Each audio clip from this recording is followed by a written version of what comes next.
Je dis toujours, mais aujourd'hui, c'est mieux qu'hier. Je m'aime mieux aujourd'hui qu'hier. C'est infini. Je pense que jusqu'à ma mort, je vais évoluer, me transformer. Bonjour, je suis Thierry Régnier et vous écoutez C'est le chemin qui compte. Le podcast qui permet à chacun d'entre nous de libérer son potentiel et de devenir qui nous sommes vraiment. Chaque épisode est l'occasion de partir à la rencontre d'invités singuliers, connus ou non, jeunes ou moins jeunes, pour explorer leur chemin de transformation et nous inspirer dans notre propre quête de changement. Chemin faisant, nous plongerons ensemble dans les coulisses de leur voyage. Les défis surmontés, les victoires célébrées, les expériences marquantes, les rencontres déterminantes et les leçons apprises. Bref, toutes choses qui nous rappellent que plus que la destination, c'est le chemin qui compte. Aujourd'hui, je reçois Isabelle Poirot, médecin, écrivaine et depuis peu, une retraitée engagée sur les questions de consentement et de bioéthique. Bonjour Isabelle. Bonjour. Alors Isabelle, je suis très heureux de te recevoir parce que ton parcours incarne pleinement le thème de ce podcast qui est celui de la transformation, comme tu le sais. Celle qui se forge dans l'épreuve, se confirme dans le service et s'affine dans la transmission. Alors laisse-moi le retracer, ce parcours. Tu nais en Normandie avant de grandir à Marseille, cadette d'une fratrie de 4 filles, mise au monde par un couple très jeune et peu conscient de son rôle de parent. Ton père, qui aurait voulu un garçon, ne s'intéresse guère à vous. Son désengagement crée une atmosphère lourde où ta mère, dépassée, tente de maintenir un semblant d'équilibre. Longtemps, tu te sens seule, avec trop de liberté, mais tu trouves des appuis, une catéchiste bienveillante, des parents d'amis et surtout tes sœurs qui font corps avec toi. Très tôt, tu trouves dans l'écriture un refuge et un terrain de jeu, et à 10 ans déjà, tu t'interroges comment devenir autonome, comment fuir cet environnement délétère. Le destin bascule par une rencontre. Aziz, beau-frère mentor, te pousse vers la fac. Sans grande conviction, tu t'inscris en médecine et tu réussis. À Lyon, tu travailles la nuit, tu es externe le jour pour payer tes études, tu vises la pédiatrie, mais l'internat t'emmène en rééducation. Là encore, une rencontre décisive, la pédiatre Carole Bérard. Avec elle, tu découvres un champ à inventer et tu trouves ta voie, la rééducation pédiatrique, où la science rejoint l'ingéniosité et l'humain. Les chemins sont faits de rencontres, dis-tu, le tien ne cessera de te le prouver. Mais ton parcours n'a rien d'une ligne droite. La joie du métier contraste avec une vie conjugale marquée par la violence psychologique dont tu t'extrais en 2010 pour te protéger et protéger tes filles. Tu affrontes ensuite un cancer de la thyroïde, puis une sclérose en plaques, avec perte de vision d'un œil. Et malgré ces épreuves, tu continues à avancer. Chef de service, tu diriges une équipe pluridisciplinaire qui suit plus de 3000 enfants par an, conjuguant soins, enseignement et recherche. Au Conseil d'éthique de pédiatrie, tu affûtes ta réflexion sur la place du patient et la notion de consentement. Les situations de diagnostic anténatal te mettent face à des questions essentielles, liberté, dignité, humanité, qui deviennent le cœur de ton engagement. En 2021, tu publies Le choix nous appartient, un livre à la croisée du témoignage et de la réflexion éthique. Quand la crise hospitalière s'aggrave, tu choisis d'alléger ta charge, puis de prendre ta retraite en 2024 pour mieux te consacrer à la formation des soignants et à ton grand combat, celui de prendre soin des soignants. Tu dis maintenant « J'aime encore plus qui je suis aujourd'hui que qui j'étais hier ». Cette phrase résume à elle seule ton chemin et ta transformation, ceux d'une femme qui, partie d'un foyer où l'amour manquait, a fait de la relation à l'autre un art et un engagement. Bienvenue sur le chemin, Isabelle. Merci. Alors, avant de rentrer dans le vif du sujet, j'ai envie, Isabelle, de te faire réagir sur ce chemin, ton chemin que je viens de retracer. Qu'est-ce que ça évoque pour toi? Qu'est-ce que tu ressens en le reparcourant? C'est émouvant déjà de t'entendre. Juste une chose, je pense que il y avait quand même de l'amour dans mon enfance et de ces 2 parents jeunes qui faisaient comme ils pouvaient avec leur propre vie à eux, leur propre chemin. Voilà, sinon le reste, c'est ça fait tout drôle d'avoir ce miroir-là. Et dans quelle mesure tu l'imaginais, Isabelle, ce parcours? Est-ce qu'il est finalement fidèle à ce que tu envisageais? Oui, oui, il est assez fidèle. Après, quand je suis partie de l'hôpital, j'ai continué à exercer en rééducation fonctionnelle pédiatrique, mais à Bourgoin, au centre de rééducation fonctionnelle Saint-Vincent-de-Paul. Et là, ça a été absolument génial parce que je travaillais à la fois dans le sanitaire et dans le médico-social. Et en fait, on a créé ensemble ce qu'on appelle notre journée bergalienne. Et toutes les équipes se sont réunies une journée. Et maintenant, on fait ça chaque année. Donc, on est environ 70 et ça a vraiment changé les choses. Et c'est ça qu'il faut, c'est qu'il n'y a pas le sanitaire d'un côté, le médico-social de l'autre, une équipe mieux qu'une autre, etc. Il faut communiquer, se comprendre, faire des liens, se connaître, avoir un visage plutôt qu'un téléphone sans rien ou des mails. Et avec ça, la prise en charge des enfants a beaucoup évolué en humanité. Les enfants en rééducation fonctionnelle, souvent, on les prend comme objets de soins, comme moi je dis comme des pantins, qu'on rééduque, qu'on pique, qu'on opère, on remet un tendon, on l'oblige à marcher. Mais stop, c'est des enfants. C'est des enfants, il y a des parents. Il y a une histoire singulière, particulière, qui est pas la nôtre, qui est pas dans notre culture, peu importe. L'hôpital aujourd'hui, il soigne des corps, mais il met l'humain de côté pour être plus efficace, mais en fait, c'est tout l'inverse qu'il faudrait faire. Il faut proposer aux gens les choses qu'ils aiment faire, qu'ils savent faire, qu'ils peuvent faire, et au moment T, voilà. Moi, j'avais vraiment une première question qui me brûle un peu les lèvres, que j'ai envie de te poser. C'est quand tu repenses à la petite fille que tu étais à Marseille avec tes 3 autres sœurs et cette cellule familiale où il y avait quand même de l'amour, mais qui était relativement dysfonctionnelle. Qu'est-ce qui, à ton avis, t'a donné la force de tenir et d'avancer dans cet environnement? C'est difficile à dire. Il me semble que cette solitude m'a donné une vie intérieure particulière. Tu vois, il n'y avait pas de livres, il n'y avait pas de culture, il n'y avait pas tout ça. Mais moi, je suis allée chercher ailleurs. Je suis allée chercher auprès des parents de mes amis, des maîtresses d'école, à l'époque, on les appelait comme ça. Je regardais comment ils vivaient, qu'est-ce qu'ils faisaient. À chaque fois, ça m'interrogeait. Et je pense vraiment que c'est ça qui m'a fait grandir, qui m'a fait dire: «La cellule familiale ne me donne pas les réponses à mes questions», parce que j'en avais absolument 10 000, hein. Et je me souviens très bien de ma mère qui disait: «Mais arrête de raisonner» quand je posais des questions. Donc les questions, je suis allée les poser ailleurs. Et en fait, c'est ça qui m'a permis tout doucement de me dire: «Il y a un autre ailleurs». Et c'était quoi les questions qu'ils te posaient? Ah ben, moi, je me suis posé les questions sur, qu'est-ce qu'on fait là? Pourquoi on vit? Pourquoi cette famille? Pourquoi, l'autre il a des sous, l'autre il en a pas? Pourquoi maman elle fait comme ci, papa comme ça? Enfin, À quel âge tu commençais à te poser ces questions? franchement, je pense très, très tôt parce que D'accord. je vois bien où on était, où j'entends ma mère dire: «Arrête de raisonner». Mais je pense que tous les enfants se posent beaucoup de questions. Mais en fait, s'ils ont des réponses, eh bien, ça s'alimente ou ça Ouais, s'étouffe. ouais, bien sûr. Mais qu'est-ce qui t'a donné peut-être l'énergie d'aller, en dehors de la cellule familiale? Parce que, se poser des questions, c'est une chose, mais voilà, sortir de son cocon familial quelque part pour aller trouver ses réponses ailleurs, c'est quand même un véritable acte de courage. Moi, je le vois pas comme ça, c'est pas un acte de courage pour moi, c'était vital.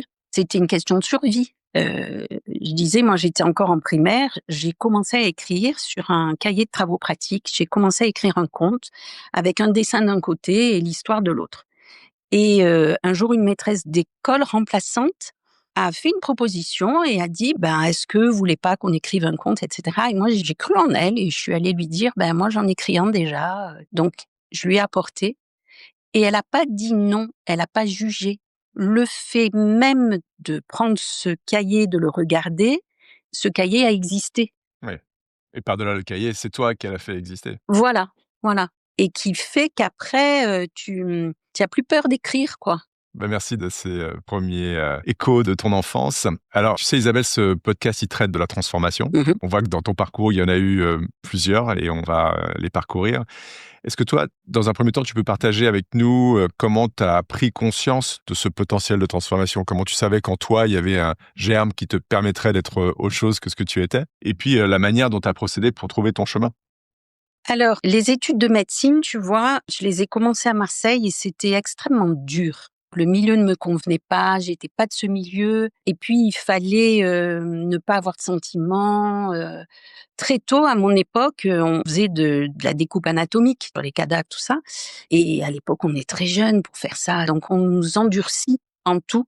On n'avait pas du tout de psychologie médicale, à mon époque. Maintenant, les choses ont bien changé et j'étais devenue quelqu'un de dur, sans émotion. Et puis un jour, je me suis dit: «Mais qu'est-ce que c'est, quoi? C'est quoi ce truc? Comment je suis?» Et j'étais malheureuse, en fait. Et donc il y a des jeunes femmes qui sont venues me voir et qui m'ont proposé d'aller à la messe avec elle. Et moi, je dis: «Oh là là, mais aller à la messe, mais oh là là». Et puis on va à la messe de la petite chapelle de l'hôpital de Gien. Et en fait, j'ai mis les pieds dans l'église et je me suis mise à pleurer et toute la messe, j'ai pleuré. Et ensuite, ça a été là la libération. Après, je me suis dit: «Mais attends, tu es pas à la bonne place. C'est pas ça, c'est pas toi». Mais qu'est-ce qui s'est passé dans cette église, en fait? Est-ce que ça a trait à la religion ou à une introspection ou à un moment de réalisation personnelle? Le prêtre, a dit: «Aimez-vous les uns les autres». Et j'ai dit: «Mais c'est pas possible, ça existe pas ça». Et ben si, ça existait. Et quelque part, alors ce que j'ai vécu dans l'enfance avec madame Boutin, ce qu'elle disait et cetera, ça refait lien, tu vois? En disant, alors c'est ça, je me trompe, je Mmh. suis pas ça. En fait, tu avais pas découvert l'amour encore. Non, c'est ça, c'est ça. Et l'amour, c'est pas, l'amour d'un homme ou d'une femme, c'est pas le couple, l'amour. L'amour, c'est vraiment, on a le droit d'aimer, on a le droit de le dire. Ouais, d'aimer et d'être aimé, ouais. Aimer, être aimé, oui, oui. Après, c'est tout un cheminement qui prend son temps, hein. C'est pas du jour au lendemain, on dit: «Bon allez hop», Ouais, c'est petit à petit. ouais, donc comment ça s'est passé justement pour toi, cette transformation? Par exemple, à l'époque, à Gien, dans le midi, il y a un internat, un hôpital avec un internat. Et on mange ensemble, on fait n'importe quoi, on joue avec la nourriture. Donc j'ai dit: «Non, je veux pas ça». Donc j'ai quitté cet endroit qui était la maison des internes. J'ai dit: «Non», et je suis partie au home des infirmières m'installer.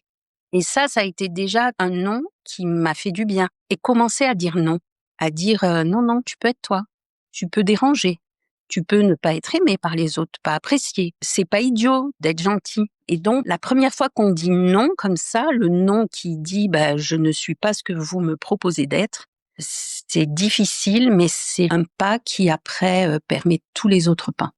D'accord. Donc un des moteurs de ta transformation, ça a été effectivement la possibilité pour toi de commencer à apprendre à dire non et à fuir quelque part les relations toxiques que tu avais pu, Voilà, nouer en fait dans cet environnement qui ne ouais, te convenait pas en fait et ouais, trouver un environnement qui était plus, propice à ta ouais. transformation, Ouais, ouais.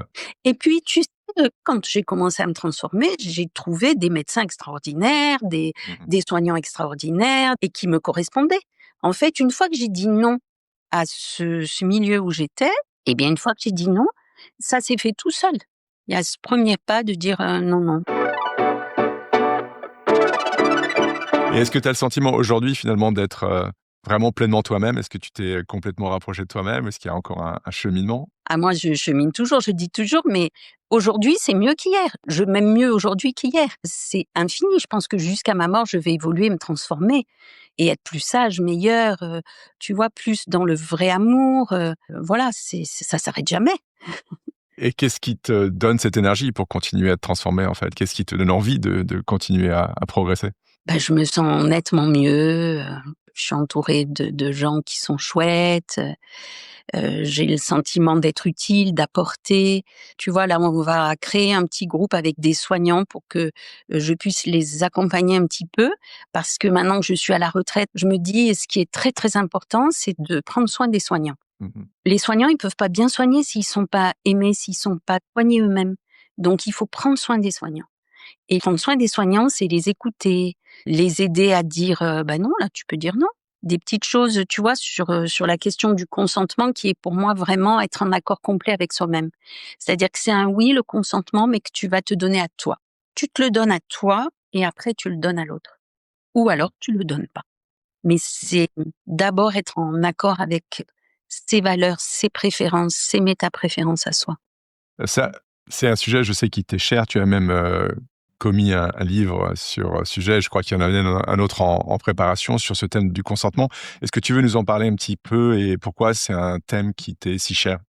Alors, oui, le deuxième livre que j'ai écrit là-dessus, c'est le consentement de l'enfant en situation de handicap. Parce qu'en fait, en médecine, le 1er livre, c'est sur le diagnostic anténatal parce que je faisais des consultations de couples qui, venaient avec un diagnostic, de malformation très grave pour leur enfant, spina bifida. Et ils venaient me voir après avoir vu, l'échographiste, l'obstétricien, le neurochirurgien et cetera. Et tous, avaient dit: «Oh là là, ça va être un monstre». Je te caricature, hein. Il faut interrompre la grossesse. Et moi, je voyais des parents, des couples complètement, défaits. Et en fait, les autres médecins avait cru bon d'aider les parents à prendre cette décision parce que, pour leur vie à eux, ils pensaient que c'était mieux de pas avoir un enfant avec un tel handicap. Et moi, je disais: «Mais ce couple, on les a pas écoutés, on sait pas qui ils sont. Quelles sont leurs valeurs?» Je veux dire, il y en a, ben oui, il faut pour eux, l'interruption de grossesse, oui, parce qu'ils ont tous les 2 une carrière à faire, qu'il va falloir qu'un des 2 sacrifie un peu sa carrière pour s'occuper du petit et cetera. Ou bien ils ont des valeurs de pas du tout, une interruption médicale de grossesse est impensable. Chacun est singulier, vraiment particulier, on les écoutait pas. L'avortement, que ce soit oui ou non, enfin l'interruption médicale de grossesse, quelque part en tant que médecin, ça me regarde pas leur choix. Moi, j'ai qu'une information à leur donner et une information, juste pour que eux, dans leur histoire à eux, puissent prendre la décision. Est-ce que c'est un «oui, je consens à interrompre la grossesse» ou c'est un «oui, je consens à continuer la grossesse»? Dans les 2 cas, c'est un «oui», mais c'est un «oui» à soi. Mmh. Et moi, ça commençait à me révolter de voir tous ces couples qui étaient, complètement, anéantis par ce qu'ils entendaient et qui étaient, complètement décalés par rapport à ce qu'ils étaient. Et après, bien sûr, je me suis interrogée sur la place des enfants à qui on met des attelles, on les opère, l'attelle la nuit, l'attelle le jour, et puis l'attelle en rééducation, et puis ils ont kiné, ergo, psycho, psychomote, orthophonie, et ils ont plus le temps de s'ennuyer, plus le temps de jouer, plus le temps d'être des enfants. Est-ce qu'il est d'accord avec ça, le gamin, au sens, pas d'accord, capricieux? Parce que les gamins, ils sont pas idiots, ils le savent qu'ils marcheront jamais, droit. Quand j'ai travaillé chez l'adulte, avant de faire de l'enfant, il y a une de mes amies qui est tombée de cheval et qui a eu une tétraplégie et ça m'a vraiment permis de beaucoup discuter, avec elle et elle m'avait dit: «Mais tu sais Isabelle, tu nous annonces, des trucs, on marchera jamais plus pareil». Je dis: «Mais arrête, on le sait. C'est pas la peine de nous le rabâcher, on le sait». Et puis, je pense, enfant, Julia, qui était une petite que je suivais, qui a grandi et quand, elle a eu une vingtaine d'années, elle est revenue me voir et on a commencé à discuter et elle a pu me parler de son expérience d'enfant où, on l'a opérée, on a fait, plein de trucs et elle dit: «Bah, après l'opération, la rééducation, un jour, je me suis regardée dans le miroir de la salle de kiné et j'ai vu que, bah, je marchais toujours de travers». Ben oui, on leur ment, en fait. Julia qu'on, salue puisque c'est grâce à elle, en fait, qu'on se parle, Ah oui. aujourd'hui puisque j'avais eu la chance de l'interviewer Julia sur ce podcast et elle avait recommandé qu'on puisse, se parler, pour que tu puisses, à ton tour, témoigner sur ce sujet de la Ouais. transformation. Non, mais c'est vrai que c'est merveilleux d'avoir pu et Julia est devenue une amie parce qu'on continue à discuter ensemble, à chercher, à essayer de voir, voilà, comment on peut être autonome et comment on peut respecter l'autre, totalement, quoi. Et l'autre, c'est pas nous. Et l'autre, il a son histoire. Isabelle, est-ce que tu peux nous parler, toi, au cours de ton chemin, des rituels, des habitudes, des influences, peut-être des rencontres qui t'ont accompagné sur, ce parcours et qui t'ont aidé finalement à devenir qui tu es aujourd'hui? Rituel, habitude, j'en ai pas trop. D'accord. Je pense que, ce qu'il y a, c'est surtout, l'écoute des autres parce que le métier de médecin, il est génial parce que tu rencontres plein, plein, plein, plein de gens et donc si tu les écoutes vraiment, au sens que tu te dis: «Cette personne en face, qu'est-ce qu'elle a à m'apprendre?» Cette personne en face, elle peut, d'emblée, être sympathique ou bien être très antipathique ou même être méchante ou bien même me faire du mal. Je m'en fiche. Qu'est-ce qu'elle a à m'apprendre? Parce que si elle est comme ça, elle a son vécu, à elle qui fait qu'elle est comme ça. Donc je vais pas juger. Elle fait comme elle peut. Et pourquoi ça me gêne ce qu'elle me dit? Pourquoi ça me plaît? Et c'est ça en fait qui me fait grandir et qui me fait grandir tous les jours. Voilà, c'est ça, c'est l'écoute de l'autre mais inconditionnelle.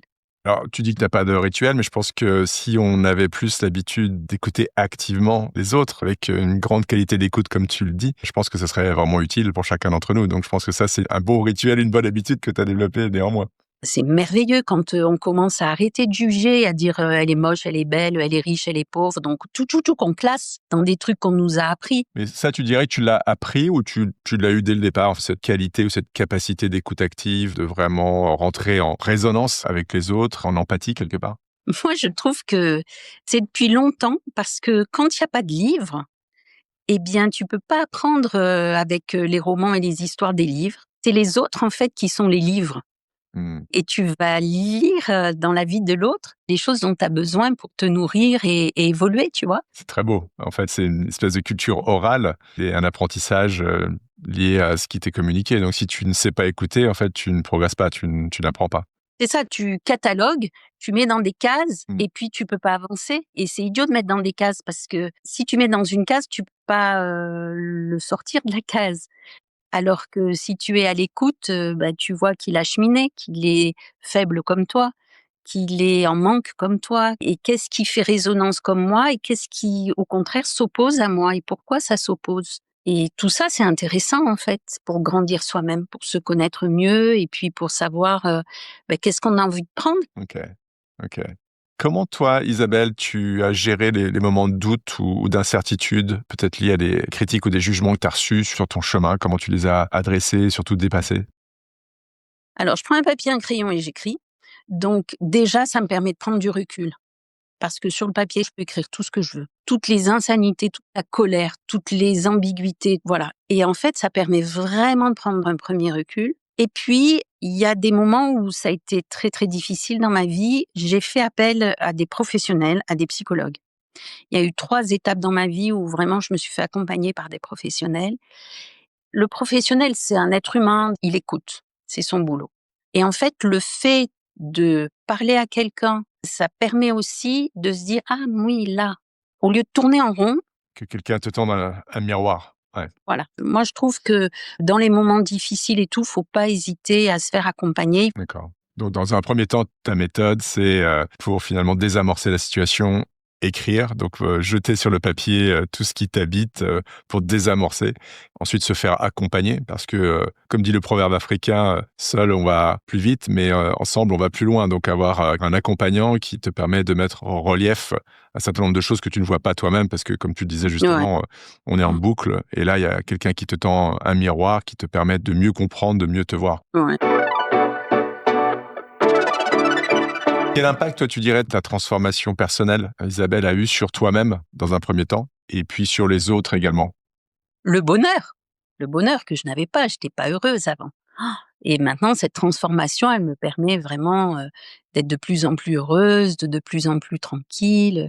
Alors, ça n'empêche pas, toutes les angoisses, tout ça et puis d'être plus en lien avec les autres. Maintenant, j'arrive à capter, telle personne, non, non, ça c'est destructeur, Ouais, j'y vais pas. Tu vois? De choisir, avec qui j'ai envie ouais. de cheminer et de se dire, on peut aussi être seul et c'est pas grave, seul on est bien aussi. Mais, ce que ça m'amène de me transformer, mais c'est le bonheur. Et aujourd'hui, je suis Ouais. nettement plus heureuse. Voilà, je suis très Ce qui est heureuse. assez remarquable, c'est qu'en fait, tu incarnes vraiment, le thème de ce podcast qui est, voilà, c'est pas la destination qui importe, c'est vraiment le cheminement, la manière dont on y va. Mais on a le sentiment que toi, tu l'as vraiment incarné. C'est-à-dire que tu es dans cette quête perpétuelle et tu jamais arrivé, quoi. Tu es toujours en train de te transformer. La norme, c'est la transformation pour toi, j'ai le sentiment.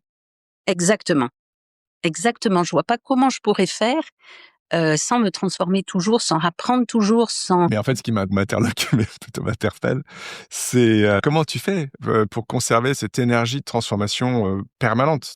je pense que c'est une énergie que j'ai en moi. Tu vois, je fais beaucoup de travaux manuels, d'activités, plein de choses. Ce qui m'intéresse, c'est, le défi. C'est-à-dire, je sais pas, je vais prendre le truc tout bête, je fais du crochet depuis que j'ai 4 ans et je vais faire un modèle, mais c'est uniquement le défi de c'est un petit peu plus difficile que l'autre et Mmh. comment je vais le faire? Comment je vais y arriver? D'accord. Donc tu te mets des petits challenges pour, progresser. Voilà. Tu vois, en médecine, ça a été génial parce que on dit les études longues, mais moi, j'ai pas arrêté d'étudier, hein, jusqu'à Ouais, l'âge de 50 ans, mais parce que c'est le goût d'apprendre. Tu écoutes les autres, ben, tu as le goût d'apprendre, ouais. des autres et ce goût-là, je suis pas sûre que tout le monde l'ait. Mais est-ce que tu crois que si c'est pas inné, on peut l'acquérir? C'est-à-dire que est-ce qu'on peut devenir comme ça par volonté? Je sais pas, peut-être. OK.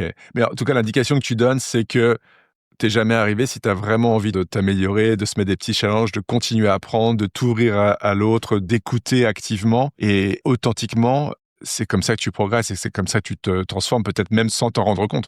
C'est une posture, c'est un état d'esprit. Oui, exactement. Moi, je me rends plus compte du tout. Je pense que si on progresse pas, on stagne et si on stagne, on régresse. Le corps, il est tout le temps en mouvement. C'est la vie, ça avance.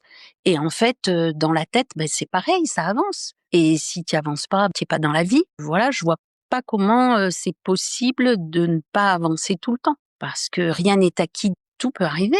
Voilà, je sais pas si ça s'acquiert ou si c'est quelque chose que les gens ont en eux. Mais en tout cas, je pense que c'est comme la première fois que tu dis non et puis après, c'est toujours plus facile.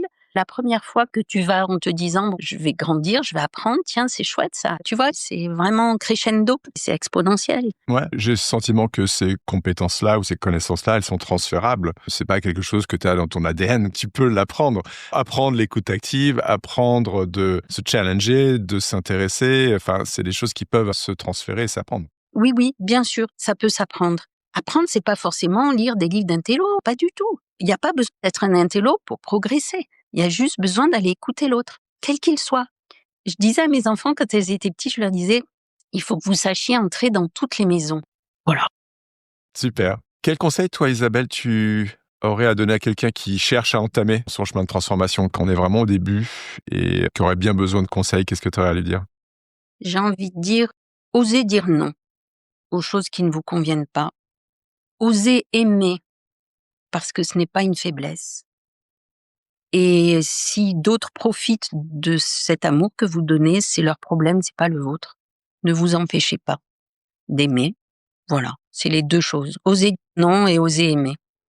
C'est des beaux conseils et pas facile d'apprendre à dire non et peut-être, si on ne sait pas dire non, à apprendre à dire oui plus lentement. Ouais. C'est quelque chose que j'ai appris, moi personnellement en disant, si c'est trop difficile de dire non, essayer de temporiser le oui, de dire peut-être, oui, mais pas maintenant, oui dans une semaine et vraisemblablement la personne qui vous demande quelque chose, elle aura trouvé la solution dans l'intervalle donc c'est une autre manière de dire non mais peut-être un peu moins violente pour, ceux qui ont du mal à le dire.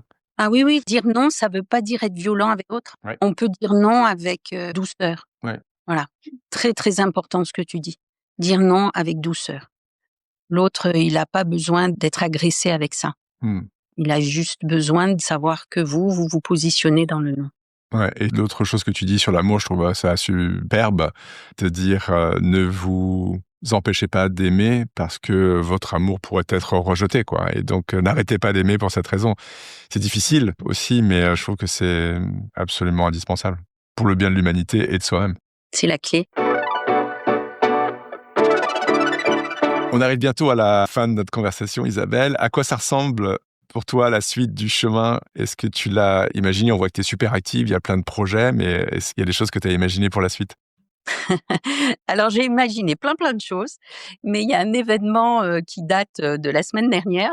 C'est l'accouchement de ma fille et j'ai mon premier petit-fils qui est né. Du coup, mon centre de gravité, change un peu et voilà, je me languis de savoir ce qu'il va m'apprendre, ce petit bonhomme. Ouais. Voilà, déjà en quelques jours, il m'a fait hyper évoluer et c'est chouette. Voilà, sinon il y a un groupe pour les soignants que je vais accompagner, il y a le centre social, où je vais être active, la Croisée des Chemins qui est une association extraordinaire qui, propose des soins à base d'huile essentielle pour les personnes qui sont en fin de vie, burn-out, ou des personnes qui ont juste besoin qu'on prenne soin d'elles. C'est une association vraiment, top qui, moi, m'a permis vraiment de retrouver mon âme de médecin quand, il y a eu cette crise hospitalière et qu'on me demandait que des trucs administratifs et qu'on nous demandait plus de toucher les gens, puis vivre tranquillement avec moins de stress, faire mon jardin, faire de l'art, voilà. Super. Alors, c'est pas tout à fait fini, Isabelle, parce qu'avant de se quitter, il y a une tradition dans ce podcast qui s'appelle les questions mitraillettes. Et l'idée, c'est de te proposer des questions et que tu y répondes en moins de 2 minutes. Est-ce que tu es prête? Prête, je sais pas si je vais pouvoir répondre à tout, hein. Ok, Je t'écoute. allez, on se lance. Qu'est-ce que tu lis comme livre en ce moment? Alors, je lis un livre de Wajdi Mouawad, Tous les oiseaux. Il raconte comment il écrit et comment l'histoire vient avec l'écriture. Est-ce qu'il y a un livre qui t'a particulièrement marqué ou influencé dans ta vie? Femme qui court avec les loups. Est-ce qu'il y a une musique que tu écoutes en boucle en ce moment? Non, je suis pas du tout musicienne, j'écoute pas de musique du tout. Désolée. Quelle est ta citation préférée, si tu en as une? La vérité vous rendra libre. Tu sais de qui c'est? Non, je pense que c'est un petit verset de la Bible. Que voulais-tu faire quand tu étais petite? Je voulais partir de chez moi et avant de choisir médecine, je voulais être infirmière pour avoir un métier rapidement. Comment commences-tu ta journée? Je regarde dehors par la fenêtre carrée de ma cuisine et ça me donne la teinte du jour. Quel talent aimerais-tu avoir? La musique. Je suis tellement nulle. J'aurais tellement aimé. C'est pas trop tard, hein? Toi aussi, c'est une compétence transférable, tu peux l'apprendre. Sans doute. Quelle est ta plus grande force? L'écoute. Oui, l'écoute. Qu'est-ce qui te donne le plus d'énergie? Faire mon jardin. Quel est le meilleur conseil que tu aies jamais reçu? Tu peux dire non. Quel est ton meilleur remède contre le stress? Respirer. Qu'est-ce que tu aurais aimé savoir quand tu avais 20 ans? Comment gérer mon argent? Qu'est-ce qui t'énerve le plus? Rien m'énerve. Qu'est-ce qui te donne le plus d'espoir? Toutes ces personnes qui sont merveilleuses, humbles, qui ne disent rien, qui sont pas en haut des affiches et qui travaillent en sous-marin ensemble, tu vois, comme dans cette association dont je parlais. Toutes ces personnes qui croient à l'amour, au vrai sens du terme, et qui œuvrent ensemble malgré toutes ces actualités pourries qu'on entend et qui se disent « Ok, il y a tout ça, mais nous, on s'en fiche, on avance à notre petit rythme, à notre petit niveau et ça, c'est merveilleux. » Comment aimerais-tu qu'on se souvienne de toi? Comme quelqu'un qui écoute et qui accueille sans condition. Quel est le plus beau chemin que tu aies jamais emprunté? Celui de la maternité. Qu'est-ce que tu ferais si tu savais que tu ne pouvais pas échouer? Qu'est-ce que je ferais si je savais que je ne pouvais pas échouer? Non, mais c'est pas vrai ça, on peut toujours échouer, il faut échouer. Non, j'ai pas de réponse à ça. Qu'est-ce que la femme d'aujourd'hui aurait envie de dire à la petite fille que tu étais à 10 ans? Allez, t'en fais pas, la vie est belle. Et enfin, qui aimerais-tu entendre à ce micro pour le prochain épisode? Ah, Céline Perron. Elle est éducatrice spécialisée au CRF de Bourgoin et elle a un parcours personnel exceptionnel qui peut vraiment donner de l'espoir à beaucoup de gens qui ont une scolarité qui est pas dans la norme pile poil. Elle a eu vraiment un parcours particulier et c'est magnifique. Tu nous fais très envie d'accueillir Céline sur ce podcast et j'ai vraiment envie qu'on lui parle. Et dans cette attente, merci beaucoup Isabelle, merci pour ton témoignage authentique et vrai. C'est rafraîchissant de pouvoir avoir ce type d'échange. Merci encore et puis bonne suite du chemin. Merci à toi. Merci d'avoir écouté cet épisode. Avant de nous quitter, voici les quelques pépites que je retiens de la conversation avec Isabelle. Premièrement, tout comme Isabelle enfant qui s'est construite en allant chercher des réponses hors de sa cellule familiale, nous pouvons apprendre nous aussi à explorer d'autres repères quand ceux de notre environnement immédiat font défaut. Deuxièmement, Isabelle a grandi sans bibliothèque, mais avec une curiosité insatiable. Nous aussi, sachons écouter les autres comme des romans vivants, on peut parfois y trouver des chapitres manquants de notre propre histoire. Troisièmement, le premier non est une libération. Les suivants construisent une vie. Apprendre à dire non, c'est se rapprocher de soi, c'est refuser les rôles qu'on veut nous faire jouer pour mieux écrire notre propre scénario. Quatrièmement, consentir, c'est d'abord se dire oui à soi-même. Le consentement n'est pas une formalité, c'est un accord profond avec nos valeurs, nos limites, nos préférences. C'est se donner à soi avant de se donner aux autres. Cinquièmement, écrire dans les moments de doute, c'est mettre de l'ordre dans le chaos. Pour déposer, comprendre et faire émerger une clarté, nous pouvons nous aussi apprivoiser le tumulte en le confiant au papier. Et enfin, osons aimer. N'arrêtons pas d'aimer parce que l'amour pourrait être rejeté. L'amour, ce n'est pas une faiblesse, mais une force discrète et essentielle à notre propre transformation et à celle du monde tout entier. Voilà, c'est tout pour aujourd'hui. Mille merci à notre invité pour la qualité de son témoignage. J'espère qu'il vous a permis d'alimenter votre réflexion sur votre propre chemin de transformation. On se retrouve la semaine prochaine avec un autre invité marquant, acteur ou témoin de la transformation. Entre-temps, vous pouvez retrouver les épisodes de C'est le chemin qui compte sur toutes les plateformes de podcast. Et si vous avez aimé l'épisode, n'hésitez pas à partager vos avis, laisser des étoiles, à vous abonner et à en parler autour de vous et sur les réseaux. Chaque nouvel auditeur est une victoire. À très vite et n'oubliez pas, c'est le chemin qui compte. Alors bon chemin.